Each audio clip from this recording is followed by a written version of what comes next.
Alors la sortie du confinement est dramatique pour beaucoup de salariés, notamment dans le secteur automobile. Les milliards injectés par l'État ne pourront pas empêcher les plans sociaux, licenciements et fermetures d'usines. Emmanuel Macron doit annoncer plusieurs mesures aujourd'hui dans le cadre d'un plan de soutien de la filière. Hier, plusieurs dizaines de salariés ont bloqué l'accès à la fonderie de Bretagne à Caudan dans le Morbihan, entreprise qui fait partie des sites que Renault envisage de fermer. Olivier Chantreau.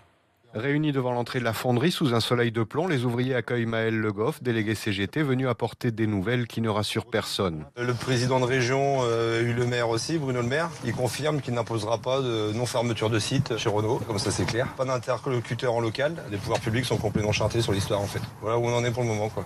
Employé à la maintenance depuis 27 ans, Franck Henriot est inquiet mais aussi en colère devant le silence des patrons de l'usine. Quand on est dirigeant, il faut savoir aussi dire le bon comme le mauvais, c'est tout. Sauf que dans des restaurants c'est du mauvais, c'est courage fillon, quoi. Et ça, c'est pas tolérable.